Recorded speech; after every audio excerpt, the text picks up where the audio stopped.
চলিত বৰ্ষত সৰ্বভাৰতীয় প্ৰতিযোগিতামূলক পৰীক্ষাত সুখ্যাতি প্ৰদৰ্শন কৰা তিনিচুকীয়া জিলাৰ 7গৰাকী কৃতী ছাত্ৰ-ছাত্ৰীক শুক্ৰবাৰে সম্বৰ্ধনা জ্ঞাপন কৰে ডাঙৰী জ্যোতি বিদ্যাপীঠ বিদ্যালয়ে।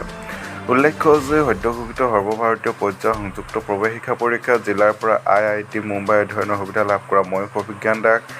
NIT হিলছত অধ্যয়নৰ সুবিধা লাভ কৰা প্ৰগতি কালো আৰু ঋষিকেশ ডেকা, IIT মাদ্ৰাছত অধ্যয়নৰ সুবিধা লাভ কৰা মেৰী গগৈ, NFC নাগপুৰত অধ্যয়নৰ সুবিধা লাভ কৰা শিৱাংগী সোণোৱাল, IIT গুৱাহাটীত অধ্যয়নৰ সুবিধা লাভ কৰা সৌৰভ দাসে অধ্যয়নৰ সুবিধা লাভ কৰিছে। উক্ত 7গৰাকী ছাত্ৰ-ছাত্ৰীৰ এই সফলতাত আজি ডাঙৰী জ্যোতি বিদ্যাপীঠ বিদ্যালয়ে শুক্ৰবাৰে সম্বৰ্ধনা জ্ঞাপন কৰাৰ লগতে বিদ্যালয়ৰ ছাত্ৰ-ছাত্ৰীসকলৰ সৈতে এক মত বিনিময় অনুষ্ঠানৰ আয়োজন কৰে। আনহাতে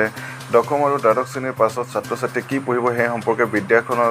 বিদ্যালয়খনৰ সঞ্চালক জিতুল সোণোৱালে প্ৰজেক্টৰৰ সহায়ত ছবি প্ৰদৰ্শনেৰে বহলাই বৰ্ণনা কৰে। শুক্ৰবাৰৰ এই অনুষ্ঠানত চৈখোৱাৰ উদীয়মান প্ৰকৃতিপ্ৰেমী যুৱক সুমিত দাসে জীৱ বিজ্ঞানৰ বহল ক্ষেত্ৰখনৰ বিষয়ে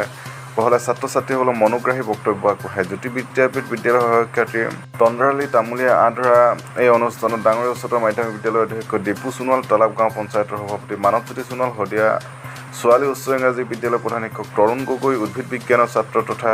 পৰিৱেশ কৰ্মী সুমিত দাস, সদৌ তিনিচুকীয়া জিলা ছাত্ৰ সন্থাৰ সহকাৰী সম্পাদক পোহেশ্বৰ সোণোৱাল, বিদ্যালয়খনৰ ছাত্ৰ-ছাত্ৰী, শিক্ষক-শিক্ষয়িত্ৰী, অভিভাৱক আৰু আমন্ত্ৰিত